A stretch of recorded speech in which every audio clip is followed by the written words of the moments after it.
At 62, Johnny Depp broke his silence and admitted what everyone feared was true. Studios that once worshipped his name had already erased him. Yet in 2023, France gave him a 7-minute standing ovation, as if to rewrite the verdict. But what finally made him speak after years of exile under tropical stars? The truth might shock you.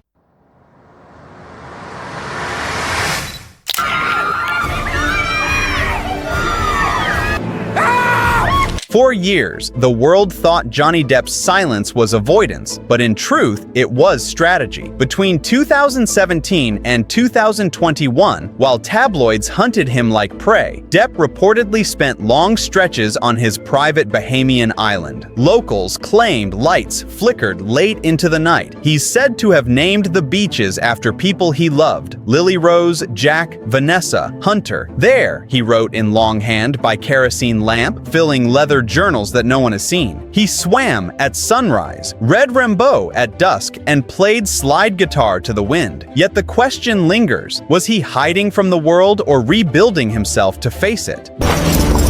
Gentlemen, my lady. By 2019, satellite images appeared to show new solar panels, hinting he planned to stay. Every whisper from the island hinted at rebirth, not retreat. Those close to him reportedly said he looked thinner, quieter, but oddly free. Therefore, when he finally stepped back into the light at Cannes in 2023, the world had no idea he'd already rehearsed that return for years under tropical stars. And from that silence, a new confession began to form. But it started with who disappeared first. Son, I'm Captain Jack Sparrow. Savvy? Why has Hollywood gone quiet overnight? In late 2018, a shift rippled through Hollywood like an invisible power cut. Directors who once swore loyalty stopped calling. By 2019, Disney terminated his $90 million contract for Pirates 6 within 48 hours of a headline. Tim Burton, his creative soulmate since Edward Scissorhands, paused communication entirely. Publicists advised friends to lay low until things settle. However, what never reached headlines was how global audiences reacted. In France, petitions supporting Depp reached over 700,000 signatures. In Japan, fan letters still arrived weekly. Venice Film Festival 2021 saw him walk unannounced into a documentary screening. Audiences erupted. Industry silence never matched public devotion. By 2022, insiders quietly admitted fear, not betrayal, drove the distance. Studios avoided risk. Streaming giants tracked social sentiment hourly. Hollywood turned statistical, not moral. Yet every system that erased him amplified the myth.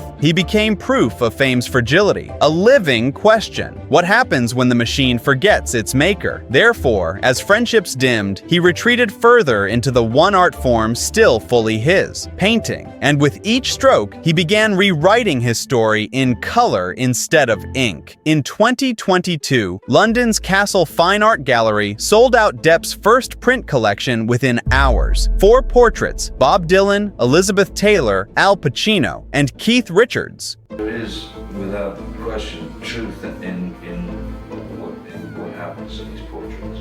Earned over £3.5 million in a single day. Yet tucked away was a 5th unseen portrait titled Reflection in Blue. According to gallery staff, Depp painted it in Paris during the winter of 2020 using his fingers instead of brushes. Beneath the pigments, X-ray imaging revealed fragments of song lyrics. Collectors whispered it contained hidden initials: LRD, his daughter's. Art historians later compared the technique to German expressionism, fused with Southern Gothic mood, arguing the tone reflected a man conversing with ghosts. Every streak of blue felt like a confession muted by varnish. Yet, when asked about its meaning, he only said, "Sometimes silence has a shape." But what stories were those colors covering? Each sale funded small children's hospitals and addiction recovery programs, though the press never mentioned it. Therefore, his paintings became his coded diary, visible but unreadable, public yet deeply private. Still, one creative refusal from decades earlier had already altered everything that followed, and that story hid in a decision that changed movie history. In 1999, Warner Brothers quietly sent Depp a coded script labeled Project Green. It was The Matrix. Executives believed his offbeat intensity suited Neo better than anyone. He read it twice, thanked them politely, and declined. At the time, he was filming Sleepy Hollow with Burton, chasing gothic poetry over digital futures. The movie went on to gross $467 million worldwide, rewriting sci-fi aesthetics forever. Years later, producer Lorenzo de Bonaventura admitted, "Johnny was our first dream pick." That single decision redirected cinematic history. While Keanu Reeves became the face of simulation, Depp continued crafting flawed Dreamers in Blow, Finding Neverland, and Pirates. Therefore, his refusal wasn't loss, it was filtration. He chose story over certainty, art over algorithm. Curiously, archived call sheets confirm his name code, JD01, remained on early drafts. Historians now treat it as Hollywood's most fascinating what if. But if saying no reshaped his career, saying nothing later nearly destroyed it. And that silence reached its loudest echo inside a courtroom where art and survival collided. It was a trial that changed fame. But what did he win? Spring 2022, Fairfax County, Virginia. Cameras rolled for 6 weeks, streaming live to over 400 million views. On record, it was a defamation trial. Off record, it became cultural theater. Depp's team filed in 2019, but few foresaw how televised testimony would turn reputation into reality TV. Jurors heard 21 witnesses. He sat sketching in blue ink, calm under scrutiny. Psychologists dissected texts. Lawyers debated loss figures. $50 million claimed damages. $10 million awarded. Observers said his reaction seemed more relieved than triumphant. However, behind that stillness, strategy thrived. His demeanor wasn't accidental. Observers suggested he appeared calm and deliberate in court. Successfully, online engagement data spiked 600% after each smile. Therefore, the performance became both legal defense and emotional recalibration. 3 months later, Cannes invited him to open Jean du Barry. The audience stood clapping for 7 minutes straight. That applause was louder than any verdict.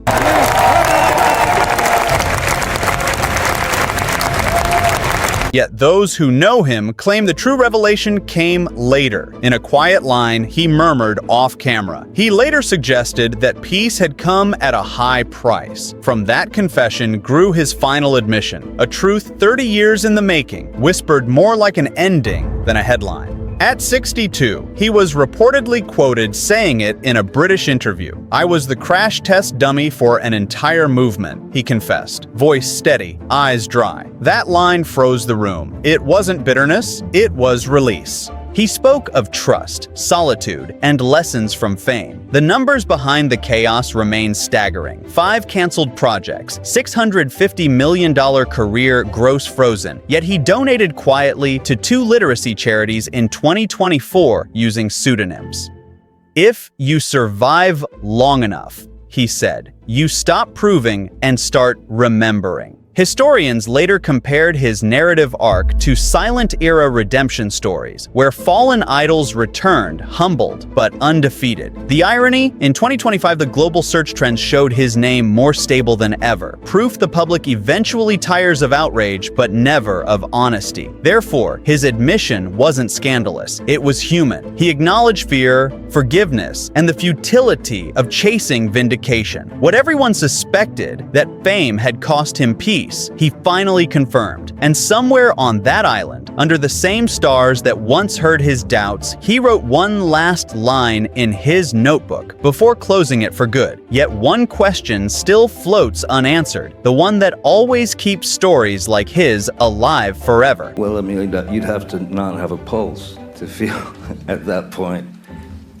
to feel like, no, none of this is happening. During the quiet years between 2007 and 2015, While the world obsessed over lawsuits and headlines, Johnny Depp spent his nights recording in a Los Angeles studio so small it didn't even have a nameplate. Insiders recall him walking in after midnight, carrying 2 notebooks and a beaten 1957 Gretsch guitar. Over a decade, he recorded more than 40 original tracks, most of which no one outside a 5-person circle ever heard. One producer, later part of the Hollywood Vampires project with Alice Cooper and Joe Perry, said the songs were part diary, part confession. The unreleased material reportedly covered everything from childhood poverty in Owensboro, Kentucky, to the disillusionment of fame after Pirates of the Caribbean grossed over $4.5 billion worldwide. Each verse balanced rage and reflection, and the rhythm bled exhaustion and tenderness all at once. Curiously, metadata from one leaked demo shows a timestamp of March 17, 2011, yet the track was never copyrighted. That date matches his last public appearance before a year-long media silence. Therefore, fans still speculate the recordings hold the emotional DNA of that missing year.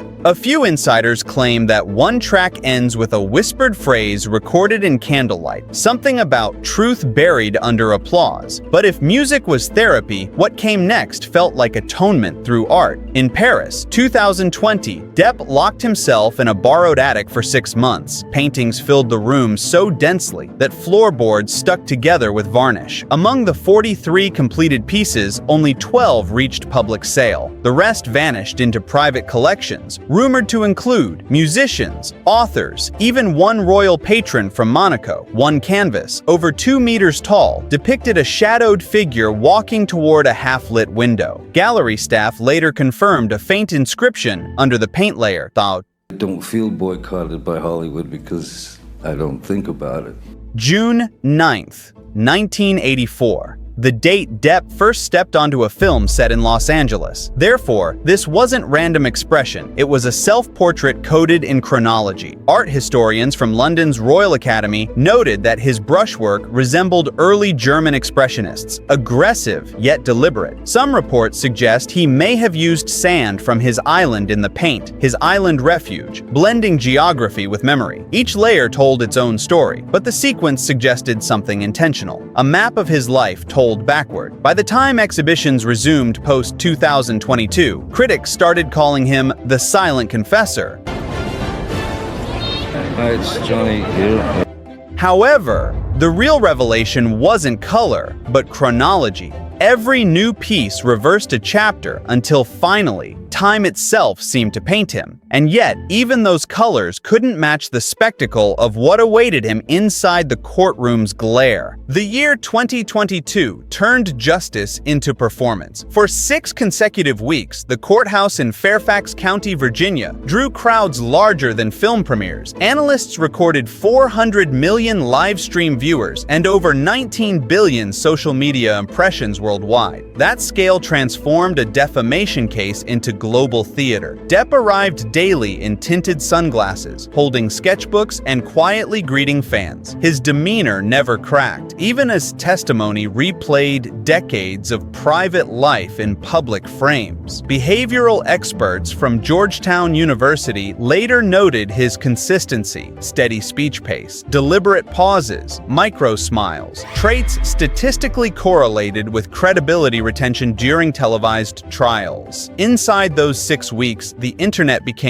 jury and gallery alike. Hashtags defending or condemning him generated an estimated $12 million advertising value per day. After the verdict, applause outside the courthouse drowned out commentary. Yet behind the spectacle was exhaustion. A friend revealed that the night before the final hearing, Depp sat alone in a hotel balcony sketching scales on cigarette boxes, saying he wanted to remember what still feels real. Therefore, while the world called it victory, he treated it as a closing scene. But sometimes closure only opens new wounds, and his next chapter rewrote fame's afterlife.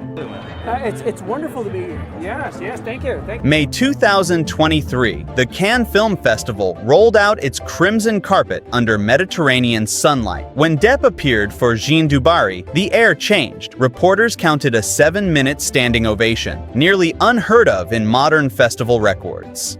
The irony was sharp. The man once exiled by Hollywood returned, not through apology, but through European cinema's embrace. The film itself, directed by Maiwen, cost under 22 million euros, a fraction of his former blockbusters, yet critics from Le Monde and Variety agreed it carried a haunting self-awareness. Every line of dialogue mirrored real regret. One reviewer described it as art imitating pain in real time. After the screening, Depp didn't celebrate. He left the party early and walked barefoot along the Promenade des Anglais with a cigarette and no entourage. Locals later told reporters he looked peaceful, whispering, "I'm free at last," in French. Therefore, that night wasn't a comeback. It was resurrection through humility. However, the transformation wasn't cinematic alone. Back in his Paris apartment, sketches scattered across his desk hinted that his next confession wouldn't be filmed or painted. It would be spoken, and it would change everything the audience thought they knew. By 2025, when Depp turned 62, he finally chose to speak. During a quiet interview with a British journalist, he said, "I became the crash test dummy for an entire movement." The words weren't defiant, they were weary. That single line reframed a decade of chaos into clarity. He admitted trusting the wrong confidant,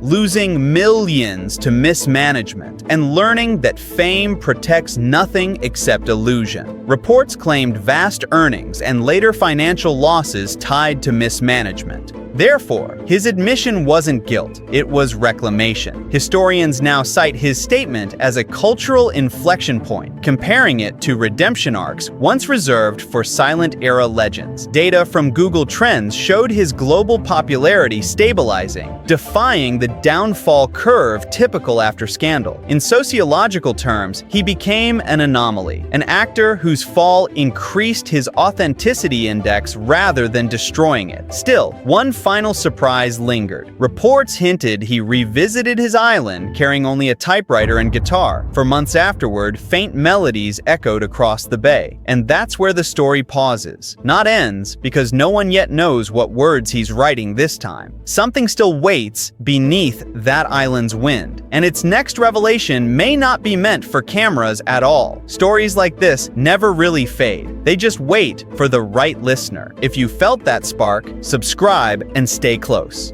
Another untold truth is already loading on screen.